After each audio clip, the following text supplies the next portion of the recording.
আসসালামু আলাইকুম, স্বাগতম মুস্কান কুকিং স্টুডিও। আজকে আপনাদের তৈরি করে দেখাবো বাচ্চাদের জন্য খুবই পছন্দনীয় ঝটপট একটি নাস্তা রেসিপি। এটা আপনি চাইলে বাচ্চাদের টিফিনেও দিতে পারেন, ওরা খুব যত্ন সহকারে খাবে, আগ্রহ করে। তো এর জন্য আমি প্রথমেই নিয়ে নিয়েছি পাউরুটির একটা স্লাইস নিলাম, এর উপরে দিয়ে দিব চকলেট এবং উপর থেকে আরও একটা পাউরুটির স্লাইস নিয়ে নিচ্ছি। পর্যায়ে নিয়ে নিব একটা গ্লাস দিয়ে এটা গোল করে কেটে নিতে হবে। এটাকে আর কিছু করতে হবে না, চারদিক দিয়ে আস্তে আস্তে করে বাড়তি অংশটা ছাড়িয়ে নিব। আলতো হাতে গ্লাসটা প্রেস করলেই হবে। পর্যায়ে এটা ছাড়িয়ে নিতে হবে এবং একটা নাস্তা তৈরি।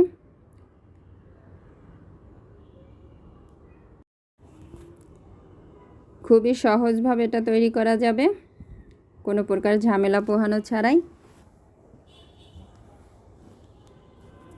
তো দেখতে পাচ্ছেন আমি কিভাবে করছি, এভাবে বাকি নাস্তাগুলো একইভাবে তৈরি করে নিয়েছি। এ পর্যায়ে এটা চুলায় একটু সেঁকে নিতে হবে। এজন্য চুলায় খুবই সামান্য পরিমাণ সয়াবিন তেল দিয়েছি। তেলটা গরম হয়ে গিয়েছে। এ পর্যায়ে আমি যে নাস্তাগুলো তৈরি করছি চকলেট এবং পাউরুটি দিয়ে, সেগুলো একটু হালকা ভেজে নিব। এবং চুলার আঁচটা কিন্তু অবশ্যই লো ফ্লেমে থাকতে হবে, হাই হিটে দিলে কিন্তু এটা পুড়ে যাবে, তখন কিন্তু এর কোনো টেস্টই থাকবে না। 3 থেকে 4 মিনিটের মতো এটা পিট ওপিট করে উল্টে পাল্টে ভেজে নিলেই হবে।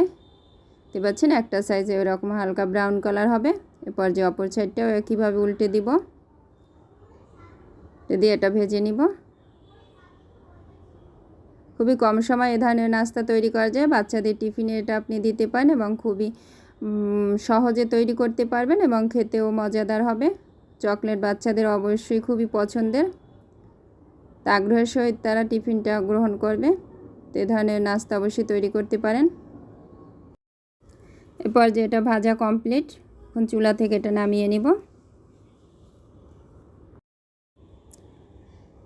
চকলেটের নাস্তাটা তৈরি। পর্যায়ে সাইডের যে অংশটা ছিল সেটা আবার একইভাবে প্যানে হালকা তেল দিয়ে দিলাম এবং মাঝে একটা ডিম দিয়ে দিলাম। এভাবেও বাচ্চাদের রুটির ভিতরে দিয়ে এটা খাওয়াতে পারেন এবং ডিমটা তাহলে দেখতে একটু অন্যরকম লাগবে এবং ওরা খাবে আগ্রহ করে, এবং বড়রাও এটা নাস্তা হিসেবে গ্রহণ করতে পারে। তো সামান্য লবণ দিয়ে দিব, বাড়তি কিছু দিব না, এবং ঢাকনাটা এই পর্যায়ে ঢেকে দিব যাতে ডিমটা খুব ভালো করে কুক হয়। তো একটা সাইড কুক হলে এটা উল্টে দিব, অপর সাইডটা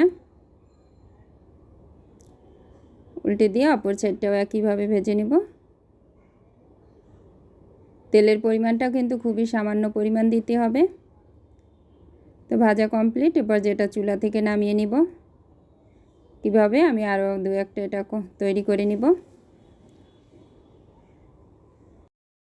ভিডিও ভালো লাগলে অবশ্যই চ্যানেলটি সাবস্ক্রাইব করবেন, লাইক দিবেন এবং বেল আইকনটি প্রেস করবেন, তাহলে আমি যে কোনো ভিডিও আপলোড করার সাথে সাথে নোটিফিকেশন পৌঁছে যাবে। তো ফাইনালি আমার নাস্তাগুলো তৈরি। কতটা সহজে তৈরি করলাম এবং খুবই কম সময়, সে ট্রাই করবেন। আজকে মতো বিদায় নিচ্ছি। আল্লাহ হাফেজ।